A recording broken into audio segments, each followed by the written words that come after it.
Hello everyone, कैसे हैं आप सब। एक बार पुनः से कोचिंग क्लासेस पर स्वागत है। उम्मीद करता हूं आप सब अच्छे होंगे, मस्त होंगे, बेहतर होंगे और आप सभी की पढ़ाई बेहतर चल रही होगी। प्यारे बच्चों, आंकिक क्वेश्चन हम लगातार आप लोगों के लिए करा रहे हैं। हमने चैप्टर 1 का पार्ट 1 करा दिया था और बच्चों केवल हमने आपको बताया था कि एनसीईआरटी के ही क्वेश्चन का अभ्यास करना है। देखिएगा, थोड़ा बहुत इधर उधर है ना, केवल और केवल मान चेंज रहेगा बच्चों, बाकी इसी के आधार पर क्वेश्चन बोर्ड एग्जाम में देखने को मिलेंगे। तो हर चैप्टर के अभ्यास के क्वेश्चन आप जो सिलेक्टेड क्वेश्चन है उनको आप करते रहें। आज अपन बच्चों बात करेंगे 1.12, यहां से बात करेंगे क्योंकि अपन ने यहां पर सिमिलर क्वेश्चन कर लिया था बच्चों। जैसे यहां पर देखिएगा, दो विद्युत रोधी आवेशित तांबे के गोलों ए और बी के केंद्रों के बीच की दूरी 50 सेंटीमीटर है। यदि दोनों गोलों पर पृथक पृथक आवेश है, मतलब ए पर भी इतना आवेश, बी पर भी इतना आवेश, तो इसमें पारस्परिक स्थिर वैद्युत प्रतिकर्षण बल कितना होगा। तो प्रतिकर्षण बल हमारा कौन सा नियम लगेगा बच्चों, कूलाम के नियम पर लगेगा।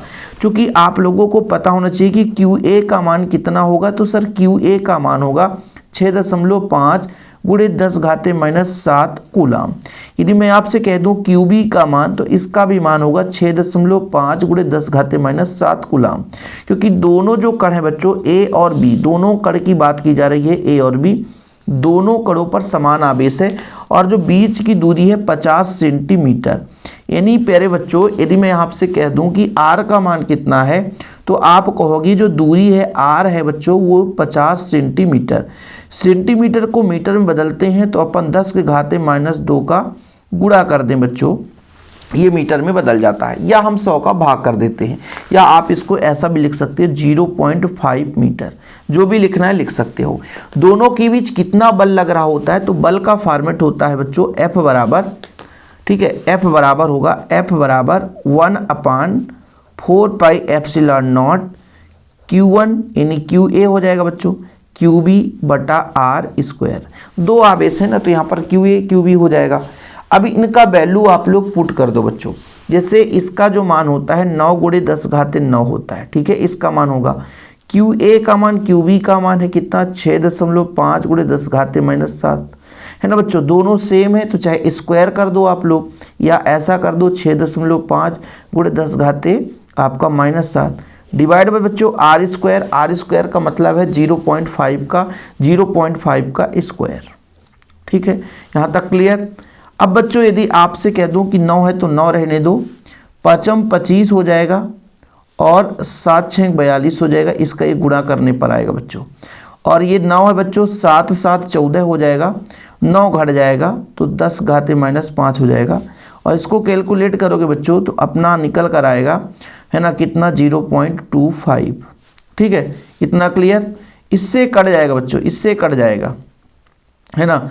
जैसे 5 से काटते हैं, दशमलव हट जाएगा, दशमलव हटा दिए, दशमलव के बाद 2 अंक 2 अंक, तो 5×25, ठीक है, 5 से काटो 5×8 = 40, 5×4 = 20, 5×25, फिर 5 से काटो बच्चों 5×1 = 5, 3 हो जाएगा, 5×6 = 30, 5×9 = 45, है ना। फिर 9 का गुणा कर दो बच्चों, 9 का गुणा कर दो तो 9 का 9×9 = 81 की 1, 9×6 = 54, 54 और 8 कितना हो जाएगा बच्चों 62, 62 की 2 हासिल 6, 9×1 = 9, 6 = 15, ठीक है, गुणे 10⁻⁻5।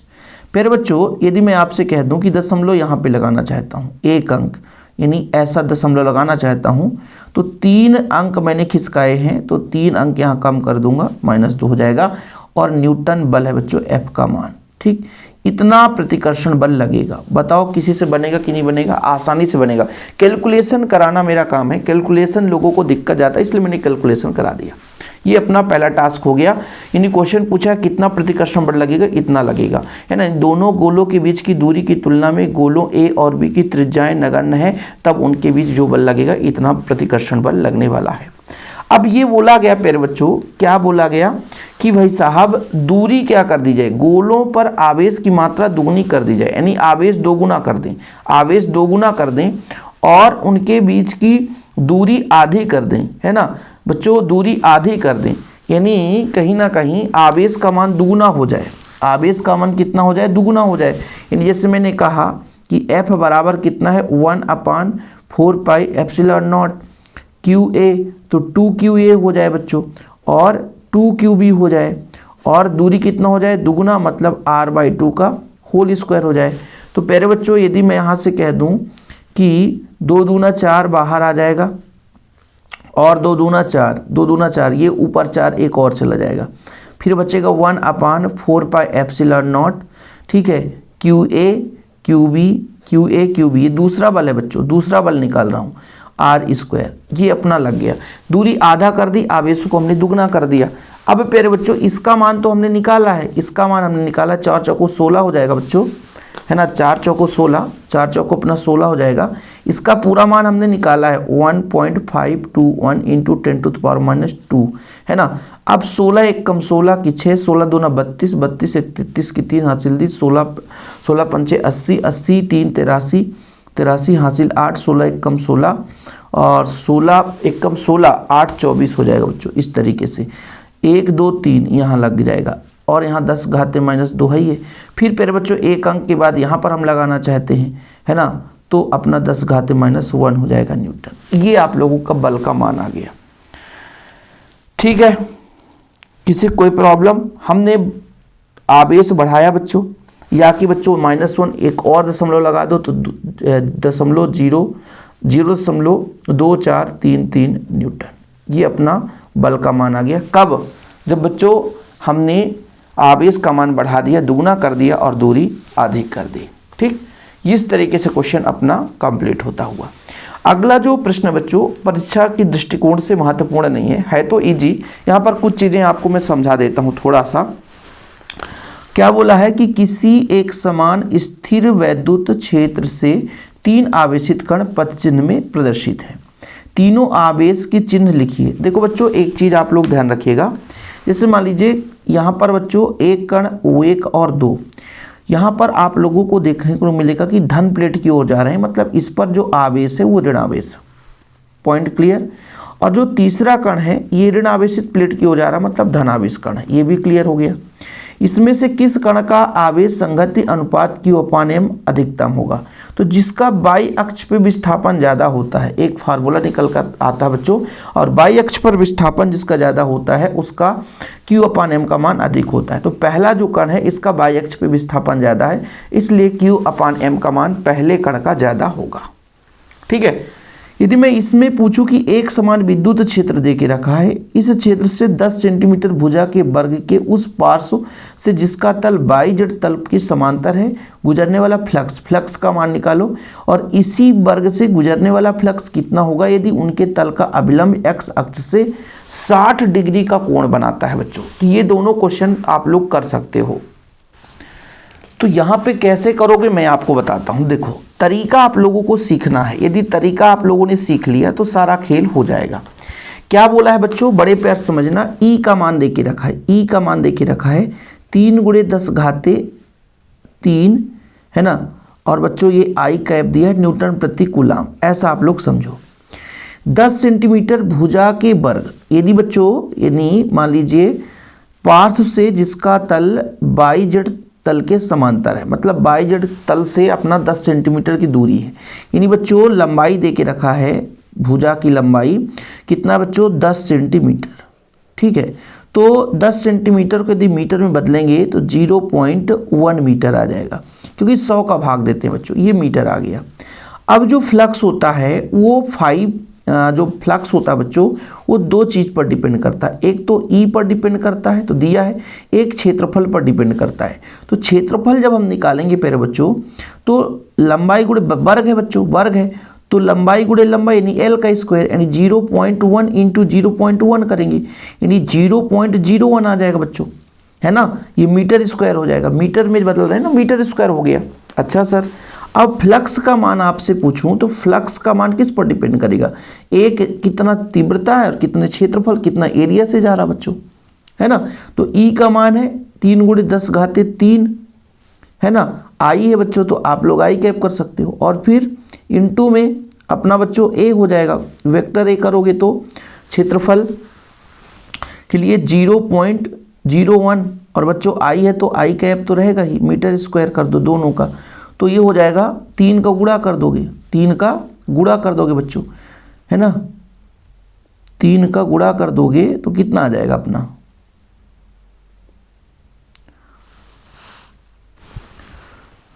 3 एकम 3 है ना, और शून्य है, दशमलव है, 0 है, गुणे 10 घाते 3 है।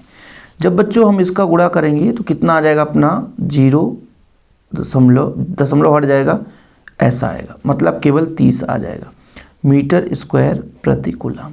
न्यूटन मीटर स्क्वायर प्रति कूलम आंसर आ गया। मैं सोचा गलत हो रहा है क्या, नहीं गलत नहीं हो रहा बच्चों, ठीक, कोई दिक्कत यहाँ तक क्लियर। दूसरा क्वेश्चन ऐसा भी है कि इसी वर्ग से गुजरने वाला फ्लक्स कितना होगा, इसकी तल से अविलंब एक्स अक्ष के साथ 60 डिग्री कोण बनाता है। 60 डिग्री का कोण, थीटा का मान भी दे के रखा है ना, क्षेत्रफल तो हमें पता है। तो दूसरा जब थीटा का मान दिया रहा है बच्चों, ये पहला कंडीशन आ गया। जब दूसरा जो अपना थीटा का मान भी दिया है, दूसरा अपना थीटा बराबर कितना है 60 डिग्री, ठीक है, तो फ्लक्स होता है ई डॉट ए, मतलब ई ए अपना कॉस थीटा है ना। तो ई का मान हमें पता है, ई ए का मान ही हमको पता है, इतना है बच्चों, इतना है ना, यानी 30 न्यूटन मीटर स्क्वायर प्रति coulomb into cos theta 60 degree. Cos 60 का मान कितना होता है बच्चों, आप लोगों को पता होना चाहिए। कॉस 60 का मान 1/2 होता है, यानी 30 गुणे 1/2, यानी बच्चों 15 हो जाएगा, और 5 फ्लक्स ही है तो न्यूटन मीटर स्क्वायर प्रति कूलम। खत्म, ये अपना आ गया आंसर, ठीक है। तो देखो भाई एनसीईआरटी के क्वेश्चन जो हैं, इनको ही आप जितना कोशिश कर लो, जितना आप समझने की कोशिश कर लो, जितना प्रैक्टिस कर लो, वही आपका पूरा बच्चों बोर्ड एग्जाम में काम आने वाला है। यदि आप इधर उधर क्वेश्चन पढ़ोगे तो कुछ काम का नहीं आएगा, और हो सकता है आपसे बने भी नहीं। इसके बाद क्वेश्चन नंबर जो 16 है बच्चों, इसका अभ्यास करो। क्वेश्चन नंबर 15 अपना 14 से रिलेटेड है, तो उसमें ज़्यादा फोकस करने की जरूरत नहीं है। क्या बोला है, किसी काले बॉक्स के पृष्ठ पर, पृष्ठ मतलब बंद पृष्ठ है, विद्युत क्षेत्र की सावधानीपूर्वक ली गई माप संकेत देती है कि नेट फ्लक्स का मान दिया है। नेट फ्लक्स का मान दिया है 8.0 गुणे 10 घाते 3 न्यूटन मीटर स्क्वायर प्रति कूलम, ठीक है। बॉक्स के भीतर नेट आवेश का मान निकालना है। तो गाउस का नियम क्या कहता है, गाउस का नियम क्या कहता है कि कुल जो वैद्युत फ्लक्स है उस पर उपस्थित आवेश का 1/ε0 गुना होता है। हमें कुल आवेश निकालना है बच्चों, तो क्यू का मान तो कितना हो जाएगा 5e इंटू ε0। अच्छा, ε0 का मान यदि किसी बच्चे से नहीं बनना है तो फिर दिक्कत है भाई। ε0 का मान पता होना चाहिए, इसका मान तो 8.0 गुणे 10 घाते 3 हो गया, और ε0 का मान कितना होता है 8.854 गुणे 10 घाते -12। कैलकुलेट करो बच्चों, 8 चौको 32 हासिल 3, 8 पंचे 40, 3 43 हासिल 4, 8 9 64, 4 68 हासिल 6, 8 8 64 और 64 4 70 हो गया, ठीक है। 0.123 तो 123 अंक के पहले अभी यहाँ पर लगा दो, 10 घाते -9 हो जाएगा बच्चों, कितना हो जाएगा -9 हो जाएगा। थोड़ा समझो कि 0.1 अंक और पहले लगाता हूँ तो 7.0832 गुणे 10 घाते -8 हो जाएगा बच्चों, क्योंकि 10 का भाग यहाँ दूंगा तो 10 का गुणा यहाँ करूँगा तो एक 0 यहाँ से, यहाँ पे देखो आप लोगों को तरीका बता देता हूँ। जैसे 10 यहाँ पे दशमलव लगाऊँ तो 10 का भाग करूँगा, यहाँ पे 10 का गुणा, इसलिए बच्चों 1 0 यहाँ पे -9 है तो +1 तो -8 हो जाएगा, ठीक है। ये अपना बच्चों कुल आवेश आ गया, नेट आवेश आ गया, नेट आवेश आ गया, ठीक। यानी आप लोग गाउस के नियम से नेट आवेश की गणना कर सकते हो, ओके। यदि बॉक्स के पृष्ठ से नेट बहिर्मुखी फ्लक्स शून्य है तो क्या आप ये बता सकते हैं कि बॉक्स के भीतर कोई आवेश नहीं है, और क्यों अथवा है तो क्यों नहीं, क्यों अथवा क्यों नहीं। देखो बच्चों, फ्लक्स का मान शून्य है, इसका मतलब नेट आवेश शून्य है ना, लेकिन इसका मतलब नहीं है कि इसके अंदर आवेश ही नहीं है। आवेश है लेकिन बराबर मात्रा में धन आवेश और ऋण आवेश भी हो सकता है ना, इसलिए नेट बहिर्मुख फ्लक्स शून्य हम नहीं कह सकते बच्चों।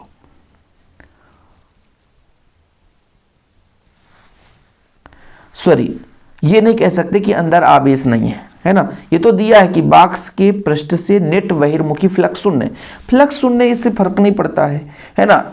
अभी बात किया गया कि नेट आवेश शून्य है, इसका मतलब ये नहीं कि बॉक्स के अंदर कोई आवेश नहीं है, बॉक्स के अंदर आवेश हो भी सकता है। बस इतना है कि दोनों जैसे धनात्मक आवेश और ऋणात्मक आवेश उपस्थित होंगे जिनका मान समान होगा, बराबर मात्रा में उपस्थित होंगे, इसलिए नेट आवेश शून्य होता है। अगला क्वेश्चन बड़ा ही मजेदार है, शानदार है, हो सकता है आप लोगों के लिए दिक्कत हो। और देखो बच्चों क्या बोल के रखा है, बढ़िया गौर समझिएगा। अगला क्वेश्चन मजेदार है। एक का हमारे पास क्या है बच्चों, वर्ग है, वर्ग है, ठीक है, वर्ग है, ठीक, ठीक 5 सेंटीमीटर ऊंचा, इसके केंद्र से ठीक 5 सेंटीमीटर ऊंचा, कितना 5 सेंटीमीटर, कोई 10 माइक्रोकुलाम आवेश रखा है, ठीक है। तो बच्चों सबसे पहले तो आप समझो कि इसकी 10 सेंटीमीटर की भुजा है, वर्ग के केंद्र से 5 सेंटीमीटर ऊंचाई पर 10 माइक्रोकुलाम, यानी आवेश का मान है 10 माइक्रोकुलाम। 10 माइक्रोकुलाम को यदि कुलाम में बदलोगे बच्चों तो 10 घाते -6 ये कुलाम में बदल जाता है। माइक्रो कुलाम को कुलाम में हमने बदल दिया। 10 सेंटीमीटर भुजा के किसी वर्ग से, यानी आर का मान बच्चों 5 सेंटीमीटर है। पहली बात, आर का मान आप समझो 5 सेंटीमीटर है। हालांकि मुझे आर की जरूरत पड़ेगी ही नहीं, लेकिन फिलहाल अभी आप समझो इस वर्ग से गुजरने वाले वैद्युत फ्लक्स का परिमाण ज्ञात कीजिए। संकेत, वर्ग को 10 सेंटीमीटर किनारे किसी घन का एक फलक मानिए। मतलब ये वर्ग है बच्चों, ये वर्ग है और ये वर्ग एक घन का फलक है। टोटल कितने फलक होते हैं, 6 फलक होते हैं। जैसे एक ये फलक हो गया, एक ये फलक हो गया बच्चों, एक ये फलक हो गया, एक ये फलक हो गया। इनमें आपसे कह दूं, थोड़ा समझने की कोशिश किया जाए कि यदि गाउस का प्रमेय इसके लिए होगा बच्चों, तो इसके अपेक्षा इसका जो फ्लक्स कितना होगा बताओ, आप लोग बता सकते हो कि इस वर्ग का यानी फाई का मान है ना, यानी स्क्वायर के लिए बच्चों, वर्ग के लिए, यहाँ पे वर्ग के लिए बात करता हूँ, तो जितना आपके घन का फ्लक्स होगा, घन का फ्लक्स होगा उसके 6ठे भाग के बराबर होगा। क्यों सर, क्यों सर? क्योंकि घन के 6 फलक होते हैं बच्चों। यानी मैं आपसे कह दूं कि फाई स्क्वायर जो होगा वो किसके बराबर होगा, फाई है ना, जो अपना क्यूब होगा बच्चों, टोटल यदि कह सकते हैं, फाई टोटल में 6 का भाग करेंगे तो बच्चों आपका मान आ जाएगा किसी एक वर्ग के लिए। और फाई टोटल के लिए हमको निकालना पड़ेगा किसका मान बच्चों, फाई बराबर होता है Q अपान एप्सिलॉन नॉट। कितना होता है, Q अपान एप्सिलॉन नॉट, और 6 ही है। हमें स्क्वायर का तो निकालना है, दुनिया भर का निकालना नहीं है। Q का मान कितना है, Q का मान कितना है, 10 गुणे 10 घाते -6 कूलाम Q का मान है, बटे 6 गुणे एप्सिलॉन नॉट का मान 8.85 गुणे 4 भी लिख लो, लेकिन इतना लंबा चौड़ा नहीं करेंगे, 10 घाते -12। यदि इसको कैलकुलेट करोगे बच्चों तो 12 ऊपर चला जाएगा। पहले आप समझो, 12 ऊपर चला जाएगा तो 12 एक 13 हो जाएगा, और 13 में 6 घटा दो, 13 में 6 घटा दो, ठीक है। मैं क्या कह रहा हूँ, 12 है बच्चों, 12 एक 13 है, और 13 में 6 घटा दो तो कितना आएगा, 7 आएगा, है ना। कितना आएगा, 7, यानी 10 घाते 7 ऊपर बचने वाला है। इसका गुणा इससे कर दो बच्चों, 6 पंचे, जैसे 4 होता है ना, तो 6 चौको 24 की 4 हासिल 2, 6 पंचे 30, 2 32 की 2 हासिल 3, 6 अट्ठे 48, 48 3 51, 6 अट्ठे 48, 48 5 53, दशमलव कितने अंक के बाद बच्चों, 2 3 हो जाता, तो 1 2 3 यहाँ पे। अब इसका भाग करते, और जब भाग करते बच्चों तो लगभग अपना भाग ऐसे तो जाएगा नहीं यार, भाग ऐसे तो जाएगा नहीं, तो अपन क्या करते बच्चों, 2 0 ऐसा कर लेते और 10 घाते 5 कर लेते। अब इसमें भाग देते 53.124 का, तो 53 का भाग देंगे तो 1 कम से जाएगा, ठीक है। बचेगा बच्चों 47, यानी 400 कुछ और, तो फिर 5 8 40, तो 8 आएगा, लगभग ऐसे आएगा, न्यूटन मीटर स्क्वायर प्रति कूलाम। बच्चों बोला था घन के एक फलक का हम मान निकाल रहे हैं, एक स्क्वायर का निकाल रहे हैं, तो घन का टोटल जो आएगा उसके 6 के डिवाइड के बराबर होगा। ओके प्यारे बच्चों, चीज़ें क्लियर, समझ में आ रही बात को कि नहीं आ रही है? जैसे यहाँ पे चित्र बना हुआ है, ये चित्र बना हुआ बच्चों, NCERT का इफेक्ट है। आप लोग बताओ 2.0 माइक्रो कूलाम का कोई बिंदु आवेश के किनारे पर 9.0 सेंटीमीटर किनारे वाले किसी घनीय गाउसी पृष्ठ के केंद्र पर स्थित है, तो पृष्ठ से गुजरने वाला नेट फ्लक्स क्या होगा? सेम है बच्चों, सेम है, इसे बताने की जरूरत नहीं है। लेकिन यहां पर बोल दिया बच्चों, यहां पर एक डिफरेंस है कि कुल निकालना है, तो इसमें किसी एक स्क्वायर का नहीं निकालना है, टोटल निकालना है। और टोटल आसानी से निकाल सकते हो। कैसे? आप लोगों को भाई आवेश का मान देके रखा है Q बराबर 2 माइक्रो कूलाम, यानी बच्चों 2 × 10⁻⁻6 कूलाम हो गया, ये कूलाम का मान आ गया। सेंटीमीटर देके रखा है, R का मान देके रखा बच्चों 9.0 सेंटीमीटर, लेकिन R के वैल्यू से में कोई लेन देन है ही नहीं है, 9.0 सेंटीमीटर है, इससे कोई लेन देन है ही नहीं। एप्सिलॉन नॉट से मतलब है 8.85, 8 × 10⁻12 है। 8 5 4 भी कर लोगे तो भी चल जाएगा, नहीं करोगे तो भी चल जाएगा। कूलाम स्क्वायर प्रति न्यूटन मीटर स्क्वायर, ये बच्चों आपका मात्रक है ना। तो ये चीज़ आपको पता होना चाहिए। अब बच्चों आप लोगों को क्या करना है, गाउस का नियम लगा देना बस, है ना। गाउस का नियम फाई बराबर क्या कहता है? Q/ε0।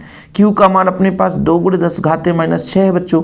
ε0 का मान 8.85 × 10⁻12 है बच्चों, है ना। तो इस आधार पर आप लोग इसको कैलकुलेट कर लेना बच्चों, है ना। कैलकुलेशन आप लोगों से बनना चाहिए, नहीं बनना तो 2 × 12 जाकर घट जाएगा तो 10 घाते आपका 6 हो जाएगा, 8.85 हो जाएगा। चलिए कोई बात नहीं है। यहाँ पे बच्चों आप लोग 2 0 बढ़ा दो ताकि 200 हो जाए, तो कैलकुलेशन करना आसान हो जाए। 2 0 बढ़ा दो तो इस दशमलव के कारण 2 0 बढ़ सकता है, ठीक है। 2 0 बढ़ा दिया अपन ने तो भाग चला जाएगा 88 का, है ना। या कि बच्चों ऐसा एक काम करो कि 3 0 बढ़ा दो, इसको अपन यहाँ पे काटते हैं, नीचे करते हैं। इसके कारण 2 0 बढ़ा दो और एक इसके कारण 0 बढ़ा दो, तो यहाँ पर बचेगा 5। अब बच्चों 8 8 5, तो ये दुक्के से भाग जाएगा बच्चों, दुक्के से भाग जाएगा तो लगभग 2.2 × 10⁻5 आ जाएगा ऐसा। अब इसको भाग दोगे तो आप लोग एक रफ्कार करना और 2000 में 885 को भाग देना, 2 से जाएगा, फिर जो आएगा तो फिर भाग देना, फिर जो आएगा 2 अंक तक कर लेना, जैसे हमने 1 अंक तक किया 1 अंक तक और कर लेना बच्चों। तो इस तरीके से गाउस के नियम के आधार पर आप लोगों से तो बन ही जाना चाहिए।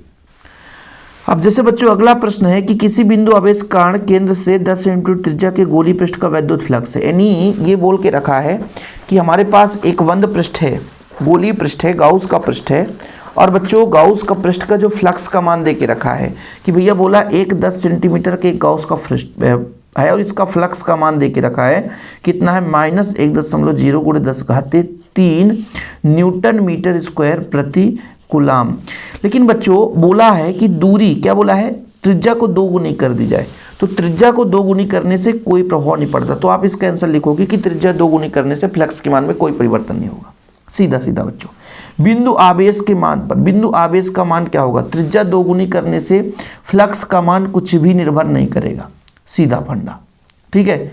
फ्लक्स का मान कुछ भी निर्भर नहीं करेगा भैया, क्योंकि दूरी से फ्लक्स का मान कोई संबंध ही नहीं रखता है, क्योंकि आप लोगों ने गाउस का नियम पढ़ ही लिया है कि फाई ई क्या कहता है, आवेश का 1/ε0। तो आर ये त्रिज्या पर डिपेंड ही नहीं करता भाई, फ्लक्स जो है वो त्रिज्या पर डिपेंड ही नहीं करता, कितनी दूरी पर पास है दूर, तो किसी प्रकार से कोई परिवर्तन नहीं होना चाहिए। और यदि आप लोगों से आवेश की मान की गणना करनी है तो आवेश की मान की गणना इसी आधार पर कर सकते हो बच्चों। Q बराबर कितना हो जाएगा, phi E into ε0। Phi E का मान अपने पास देके रखा है, Q ε0 का मान रख देना, आंसर आ जाएगा। तो ऐसे आप लोग इस प्रश्न को सोल्यूशन कर सकते हो बच्चों, ठीक है। 10 सेंटीमीटर त्रिज्या के चालक के गोले का अज्ञात परिणाम का आवेश यदि गोले के केंद्र से 20 सेंटीमीटर की दूरी पर विद्युत क्षेत्र इतना त्रिज्या अंतर्मुखी है तो गोले पर नेट आवेश कितना है। अब इसमें क्या लग सकता है, आपको क्या लगता है कि कौन सा फार्मूला यहाँ पे सेट हो सकता है बच्चों। तो यहाँ पर बोला है कि 10 सेंटीमीटर त्रिज्या के चालक गोले पर अज्ञात परिणाम पर आवेश है गोले के केंद्र से 20 सेंटीमीटर की दूरी, ये गोला है बच्चों, है ना, केंद्र से गाउस के प्रमेय का अनुप्रयोग है, 20 सेंटीमीटर की दूरी पर एक बिंदु P है।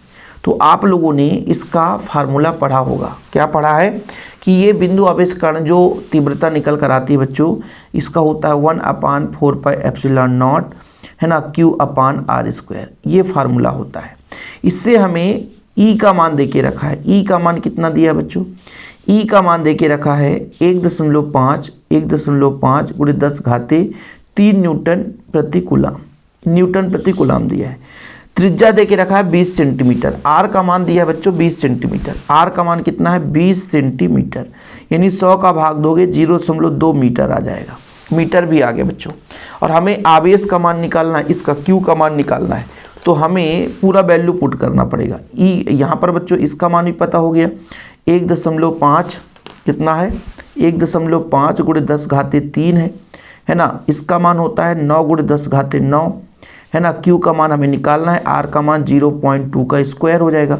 तो 0 यहाँ पर 1.5 इंटू 10⁻³ इधर आएगा बच्चों, तो 0.04 हो जाएगा है ना। और नीचे 9 गुणे 10 घाते 9 हो जाएगा, और ये अपना क्यू हो जाएगा। इसको कैलकुलेट करो आप लोग।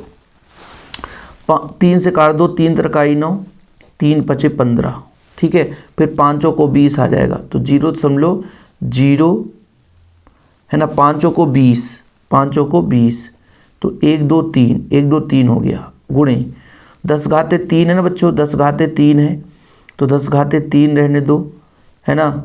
और अपना 10 घाते -9 ऊपर चला जाएगा, और ये अपना 3 नीचे बचा ही बचा है ना। तो जब 10 घाते 3 का गुणा होगा बच्चों, तो ये 20 हो जाएगा। 20/3 गुणे 10 घाते -9, 20 3 का भाग दो बच्चों, तो 6.67 आता है हमेशा। 10 घाते -9 कूलाम आ जाएगा। 3 × 18, फिर 2 बचेगा, 3 × 18, फिर 2 बचे, 3 × 18, 7 कर दो, खत्म कहानी। ये आप लोगों का कैलकुलेशन है, ठीक है। एनसीईआरटी के क्वेश्चन कठिन नहीं है। एनसीईआरटी क्वेश्चन दिखता है कठिन बच्चों, लेकिन कठिन होता नहीं है।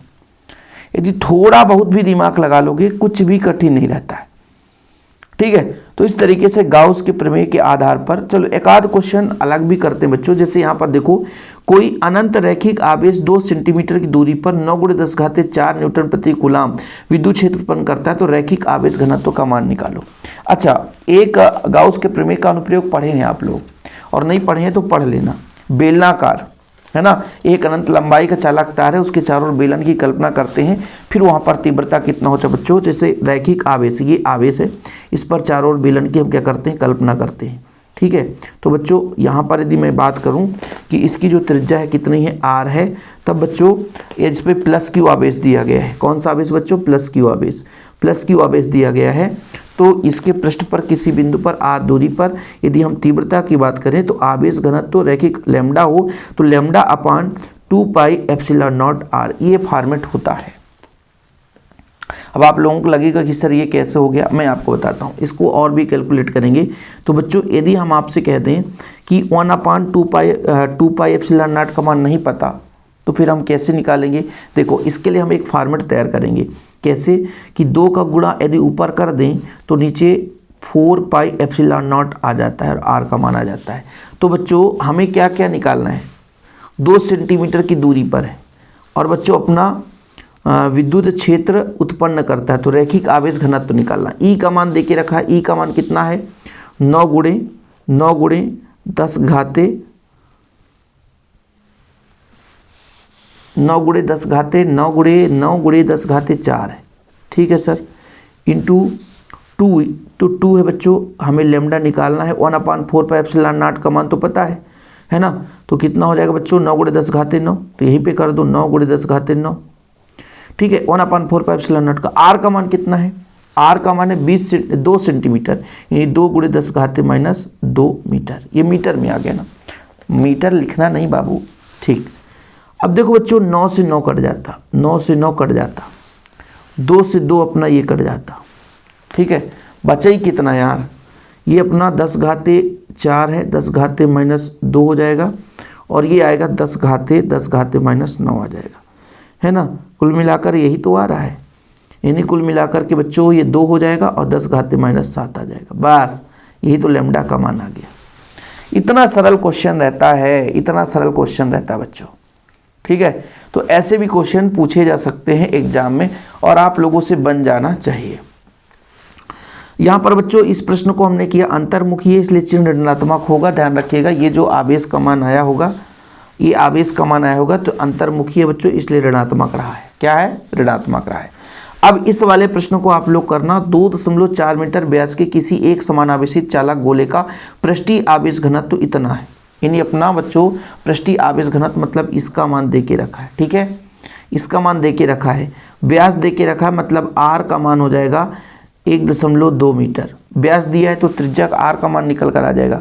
गोली पृष्ठ आवेश घनत्व का मान दिया है तो गोले पर आवेश निकालना है बच्चों, और गोले के पृष्ठ से निर्गत कुल वैद्युत फ्लक्स यानी फाई का मान निकालना है। तो अब आप लोगों को थोड़ा सा समस्या जाएगा, क्या क्या जाएगा, क्या क्या जाएगा। पृष्ठीय आवेश घनत्व क्या कहलाता है बताओ। पृष्ठीय आवेश घनत्व कहलाता है एकांक क्षेत्रफल पर उपस्थित आवेश का मान, एकांक क्षेत्रफल पर उपस्थित आवेश का मान। अब ये गोले का क्षेत्रफल, ए का मतलब क्या है बच्चों, गोले का क्षेत्रफल, और गोले का क्षेत्रफल ए कैसे निकालते हैं, तो इसका फॉर्मेट होता है बच्चों 4πr²। यानी पहले हमें गोले का क्षेत्रफल निकालना, यानी सिग्मा बराबर Q/4πr², ऐसा बच्चों, ठीक है, ऐसा वैल्यू निकालना पड़ेगा। अब हमें सिग्मा का मान दिया है, सिग्मा का मान हमें दिया है बच्चों, 4π का मान रखना पड़ेगा। टोटल आवेश निकालना है ना गोले पर आवेश, तो सिग्मा का मान दिया है, sigma into 4π into r² equal Q। तो सिग्मा का मान रखना इतना दिया है माइक्रो कूलाम बच्चों, तो इसको कूलाम में बदल लेना। कूलाम में बदलने के लिए 10⁻⁻6 का गुणा करेंगे तो इतना हो जाएगा 80 × 10⁻⁻6 हो जाएगा। 4 है तो 4π का मान 1.44 है ना, ठीक है। फिर r², r का मान कितना है, r का मान है बच्चों, नहीं पाई का मान 22/7 कर लेना बच्चों, 22/7 मतलब 22/7 यहाँ पे लिख लेना 22/7, और r का मान बच्चों 1.2 मतलब 1.44। इसको कैलकुलेशन करोगे तो अपना आंसर आएगा। मैं तरीका बता दिया, मैंने तरीका बता दिया, बाकी करना आपको ही है। फिर फ्लक्स आवेश निकल कर आ जाएगा ना, आवेश निकल कर आ जाएगा तो फ्लक्स निकाल सकते हो आवेश का 1/ε0। इससे आप लोग क्या निकाल सकते हो बच्चों, फ्लक्स। तो फॉर्मेट बता दिया, कैलकुलेशन आप लोग करते रहना, है ना, समय भी अपना बचत हो जाएगा बच्चों, और आप लोग भी थोड़ा सा प्रैक्टिस करोगे। तो चैप्टर 1 का अंकित क्वेश्चन हमने करा दिया, बाद में हम प्लेलिस्ट भी विजिट कर देंगे, प्लेलिस्ट में एडिट कर देंगे, तो आप लोगों को परेशानी नहीं होगी। फिलहाल अभी के लिए इतना ही बच्चों, वीडियो पसंद आए तो लाइक करके शेयर जरूर करना। जय हिंद, वंदे मातरम।